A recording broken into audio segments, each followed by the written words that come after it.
Hello everyone, it's been a while, but welcome to episode 11 of the Libby Show. Today I'm going to be talking about a few different things, including the pitiful wages and conditions that employers are offering employees in 2024. And then moving along to lighter news and information, I'll also be talking about Australian soap opera Neighbours and New Zealand soap opera Shortland Street before bringing you the latest details about Sabrina Carpenter's new album Short and Sweet, and then finishing with the top 20 albums and singles in both Australia and New Zealand. You would literally have to be living under a rock to not know that the 2024 job market is absolutely appalling. I'm sure you've read on different social media sites that people are taking months to find jobs, that there's a lot of ghost jobs being posted. So if you're not familiar with the term ghost jobs, a ghost job is basically a job advertised for a position that does not exist. So just like in the movie Mean Girls, the limit does not exist. And in this case, the job does not exist. So normally companies do this to farm for candidates, to make it appear as though they're more successful than what they actually are, when in reality they don't actually have any positions available, which in turn prevents candidates applying for jobs that actually do exist and that they actually do have a chance of getting. But that's not actually the biggest issue with the job market. The other issues with the job market right now around the world are endless rounds.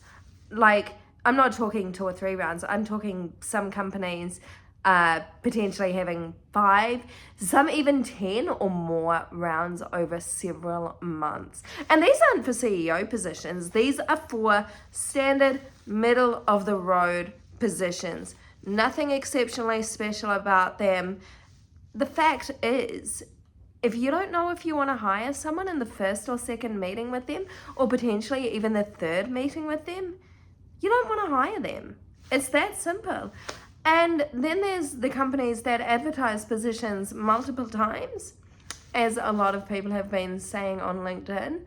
And if you can't decide after meeting several dozen candidates and going through hundreds of CVs, then you're probably the problem, not the candidates. But that's not the biggest issue with the job market. The biggest issue with the job market right now are the wages. The wages and conditions that companies are expecting people to work for in 2024. So we're not talking decent salaries. We're talking salaries, the exact dollar value that was offered in 2014.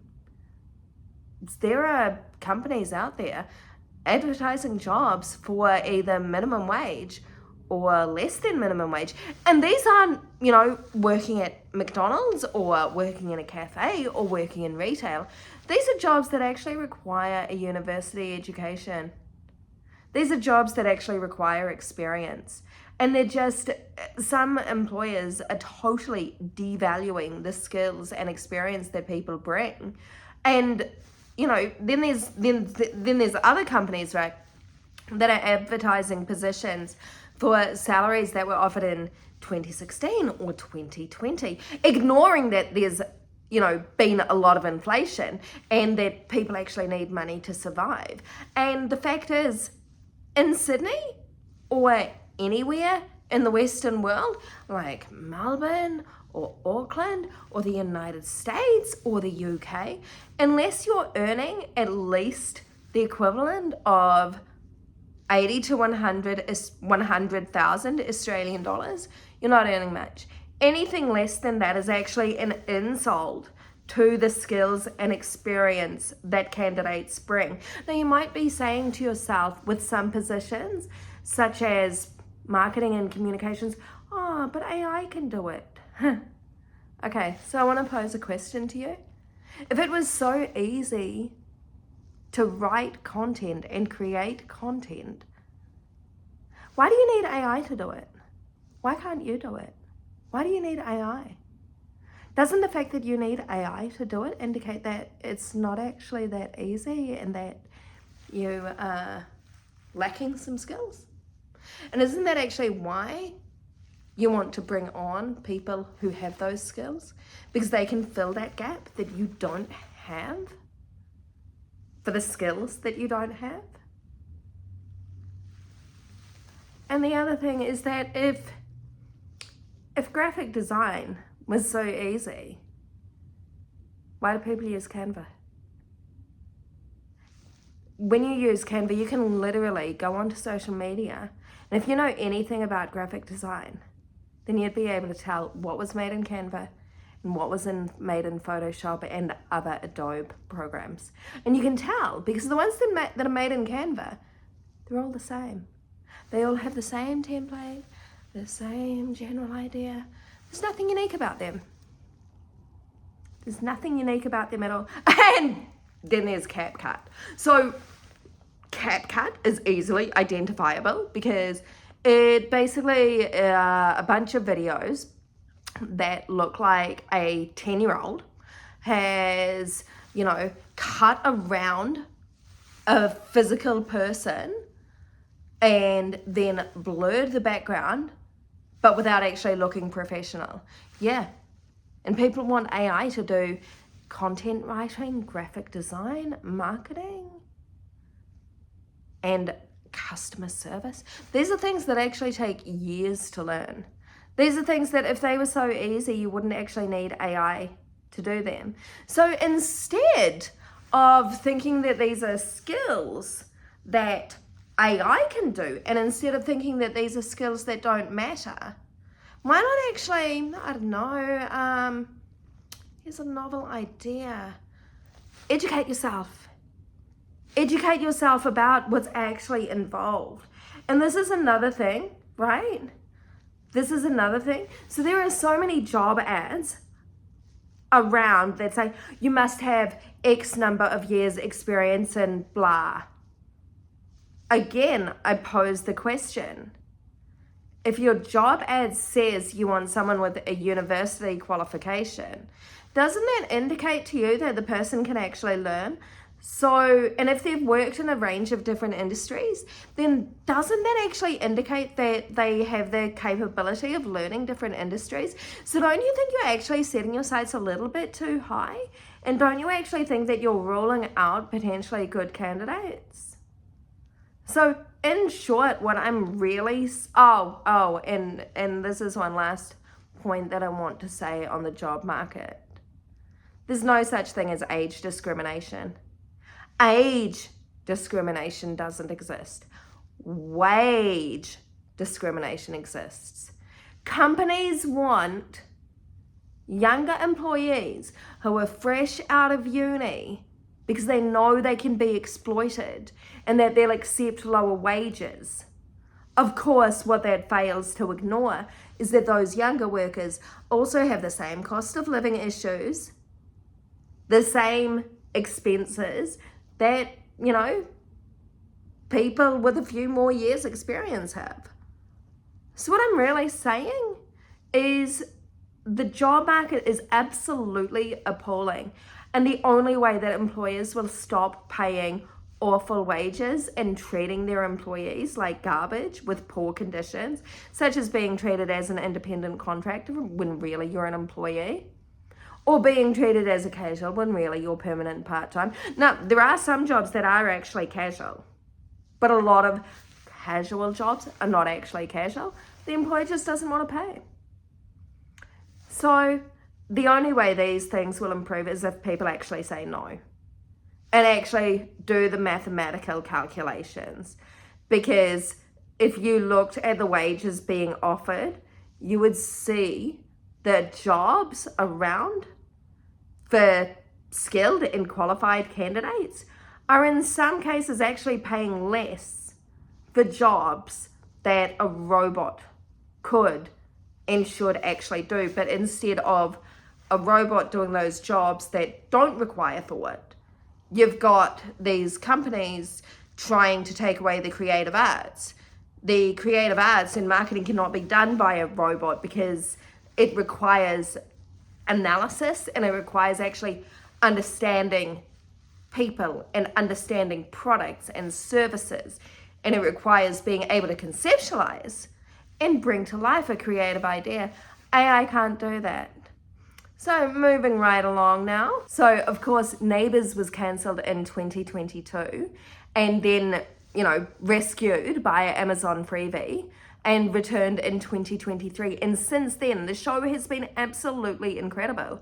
Like, even if you didn't watch the show for several years before the cancellation and only started watching the month before the cancellation as I started to get up to speed with the characters and with the storylines, well, anyway, since its return, it is absolutely brilliant.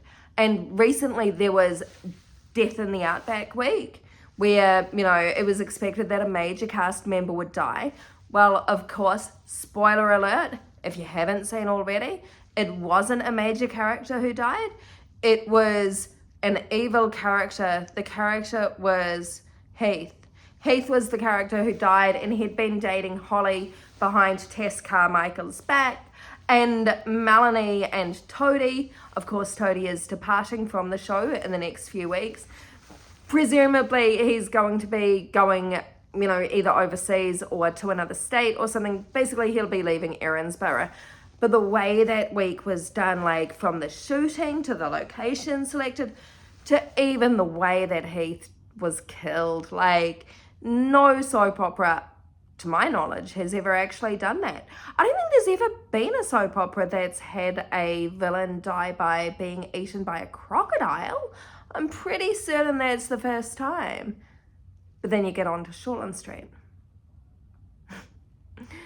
Since Oliver Driver has been producer of Shortland Street, the lighting, absolutely appalling. Inconsistent, poor lighting, minimal effort. The houses don't have lighting. They have these lamps on the sides with bad lighting. That's just one of the issues. The sets have been pretty much destroyed. There's maybe 2 apartment sets that have interchangeable furniture and interchangeable other props. But outside of that, it's pretty much just the hospital. There's no reception area. There isn't even a receptionist now, which, is actually cutting the show off from having decent storylines. There was a sexual harassment storyline, which really should have actually been treated as a sexual harassment storyline, but instead it wasn't. Like, that was just glossed over. So that was between Phil and Harper, and Phil was 100% sexually harassing Harper, but that hasn't even been addressed. And of course, Drew still doesn't know. Like, there's over the last couple of the years, there have been so many unfinished storylines that, seemingly start and then they just end with no resolution, like Addie killing Max, Addie killing Eli. Those 2 storylines still haven't been resolved. And then we have these endless loops of Nicole being psychologically unstable and blaming Cassie for everything, and being psychologically unstable and blaming Cassie for everything. You get the gist. It's just going around in circles. And then there's like all these, political agenda storylines where it is so clear that the writers are trying to force their own political views onto the audience. The show has always had a mild political agenda, but not as much as now. Like, it's just offensively obvious. And it's soon going to alienate half the audience, because not everyone has those views, and it's supposed to be entertainment. It's not supposed to be, a deep dive into politics. Like, if the writers want to be politicians, why don't they go into politics? If they care so much about those issues, why don't they go into politics? Why are they in the entertainment industry? And that's another thing, right? They're destroying so many characters. Like, this year, they almost destroyed Chris Warner, who's been on the show since the very beginning. They almost absolutely destroyed that character. They've destroyed Nicole now. They've pretty much destroyed Harper. They're destroying Drew by making him look like this absolute pushover. Phil and E-Hire, 2 characters who were introduced this year, were introduced without any backstory, without any character, without any personality, without anything. They were just introduced and they're just words on a page. There's no actual character. And so I would not be surprised if at the end of next year, Shortland Street is cancelled. But what I would rather see, I would rather see Oliver Driver get the sack as producer because he doesn't know what he's doing and he's slowly killing the show. And so that's enough for the TV news, and moving on to music news. Of course, a week ago, Sabrina Carpenter, who, as some of you are aware, supported Taylor Swift on her Australian leg of the Eras tour, she released her latest album called Short and Sweet. And it has, of course, gone to #1 in both Australia and New Zealand. She also holds the #1 single in Australia with Taste, which, by the way, has an incredible music video with Jenna Ortega, but more about the charts later. And I was thinking and talking to friends about it, I actually think that Sabrina Carpenter, like out of all the new musicians, I think that Sabrina Carpenter actually has the most potential to be the next generation's Taylor Swift. Just like Taylor Swift sings in her song Clara Bow, there's the line, "You look like Stevie Nicks," and then it goes, "You look like Taylor Swift. You've got edge she never did." And so it's sort of, and also interestingly, Sabrina Carpenter is produced by Jack Antonoff, who works a lot with Taylor Swift. And so I'm wondering if, so in the 90s, in the very late 90s, there was this Swedish producer called Max Martin. He worked with the likes of Katy Perry. He worked with Taylor Swift on her 1989 album. He also worked with Britney Spears. And so I personally think that Jack Antonoff is this generation's Max Martin, and that he's like, if he's involved in a project, you know it's going to be good. You know it's going to be good. And so Sabrina Carpenter, the dates for the Australian leg of her Short and Sweet tour still haven't yet been announced. She is currently touring the US. That tour starts in a few weeks before she moves on to Europe and the UK. And then hopefully Australia. I'm picking, if she's going to do Australia, it'll probably be around March or April next year. Could possibly be longer, but we'll see. But moving right along to the charts in both Australia and New Zealand. So for New Zealand, the #1 single is Die With A Smile by Lady Gaga and Bruno Mars. So unlike Katy Perry, Lady Gaga still has the ability to chart, unlike Katy Perry. #2 is Sabrina Carpenter's Taste. Just missed out on the #1 position. But in at #3 is also Sabrina Carpenter with Please, Please, Please. Billie Eilish is in at #4 with Birds of a Feather. Espresso by Sabrina Carpenter sits at #5. Good Luck Babe by Chappell Rowan, who is another up-and-coming artist, is in at #6. Big Dogs, Humankind and Kaimi are in at #7. A Bar Song, Shabuzi, is in at #8. Teddy Swims takes the #9 position with Lose Control. And at #10 is Backbone by Chase and Status and Stormzy. #11 is Hoser with Too Sweet, and Hoser is touring Australia later this year. Then in at #12, you've got Tommy Richmond with $1 Million Baby. Benson Boone is in at #13 with Beautiful Things. #14 is Kendrick Lamar with Not Like Us. Sabrina Carpenter takes the #15 position with Bad Chem from her latest album. Then in at #16 is I Had Some Help by Post Malone featuring Morgan Wallen. And at #17 is another Sabrina Carpenter song, Good Graces. Then at #18 is Charlie XCX featuring Billie Eilish with Guess. And the #19 and 20 songs are Juno by Sabrina Carpenter and Sharpest Tool by Sabrina Carpenter. Then moving right along to the albums, the top 20 albums. And so this I'm going to do in reverse and start at number 20. So in at number 20 is the One Love OST by Bob Marley and the Wailers. Travis Scott, who's also touring, is in at number 19 with Utopia. Maoli is in at number 18 with Maoli Music Overload. The Kid Laroi, the First Time Deluxe version, is in at number 17. LAB is in at number 16 with Introducing LAB. Post Malone's The Diamond Collection is in at number 15. Noah Kahan is in at number 14 with Stick Season Forever. Zed takes out number 13 with Future Memory. Travis Scott is in at number 12 with Days Before Rodeo. And at number 11 is a long-term artist who's been in the charts for the last 20 years. And that is, of course, Eminem with The Death of Slim Shady. Morgan Wallen's One Thing at a Time is in at number 10. Charlie XCX's Brat is in at number 9. Linkin Park's Paper Cuts is in at number 8. Number 7 is taken out by New Zealand band The 660 Collection by 660. And then there's Fontaine's DC with Romance in at number 6.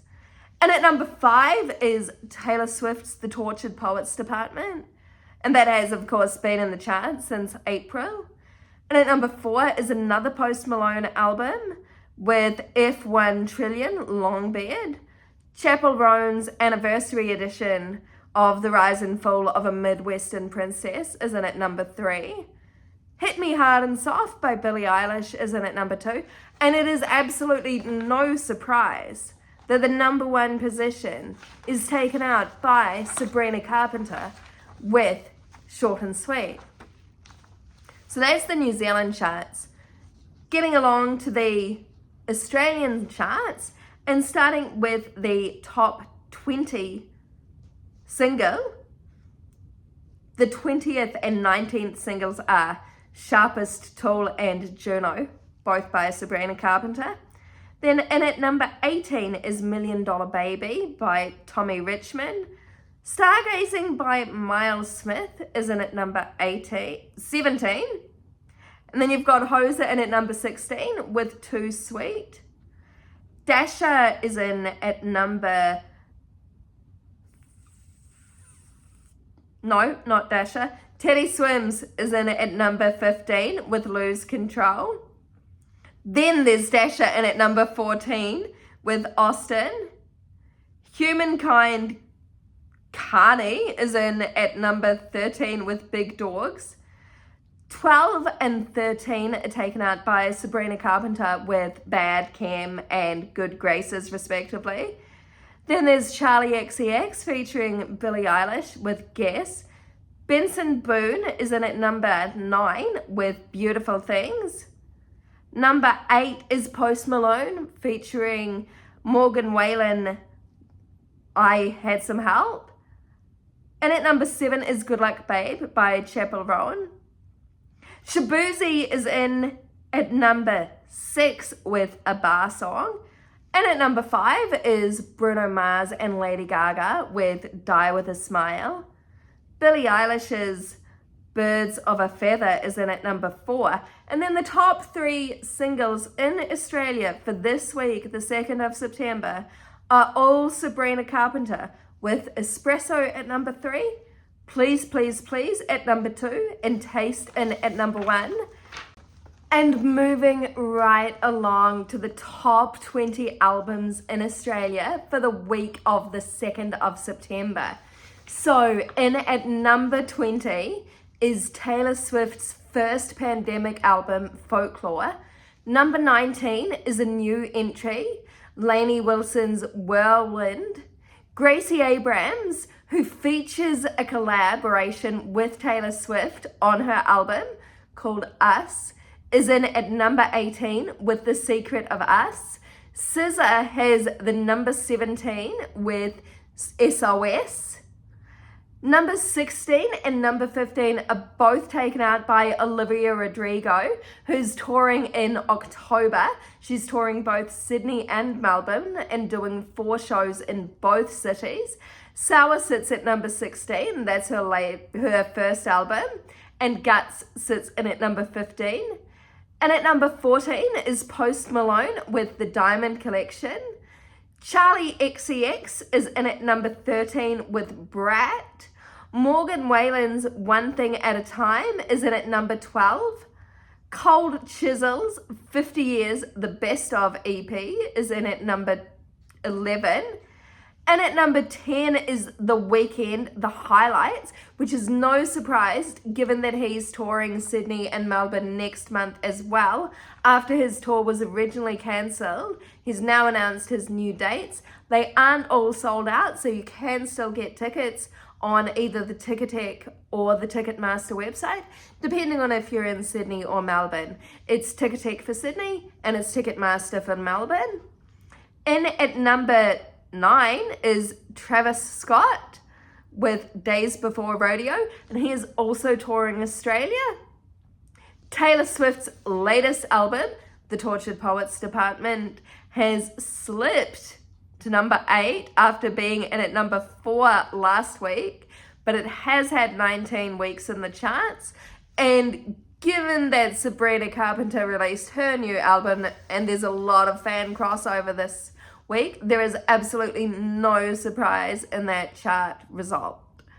In at number 7 is Chappell Rowan, who some have dubbed the new Lady Gaga, with The Rise and Fall of a Midwestern Princess. Fontaine's DC is in at number 6 with Romance. Post Malone has another entry with F1 Trillion. Billie Eilish's latest album, Hit Me Hard and Soft, is in at number 4. She's also touring Australia. She's touring Australia in February. Those shows are all sold out. If you're lucky, you may be able to get some tickets on Ticketek Marketplace. The odd ticket has been coming up, but the standard tickets are all sold out, so that's pretty much your only option. And at number 3 is Stand Atlantic with Was Here. Teenage Dads is in at number 2 with Major Domo. And in at number 1, is it really any surprise that Sabrina Carpenter's Short and Sweet has the number 1 position on the charts this week? Not to me, not to anyone who's a fan of Sabrina Carpenter. And it is a very good album. Some of the standout tracks are definitely Slim Pickens, Good Graces, Taste, Please, Please, Please, Espresso. Actually, you know what? Just the whole album is pretty good. So if you haven't already, you can get it from all good music stores. You can also, if you like that kind of thing, you can stream it. Or you can get it on iTunes, or you can get it on Apple Music or Spotify. But of course, if you get the vinyl or you get the CD, then you have it permanently and you don't have to buy it again or worry about subscription fees, which is actually a topic that I'll be covering in the next episode of The Libby Shaw Show. So thanks for tuning in to episode 11 of The Libby Shaw Show. That's it for today. See you next time. Bye.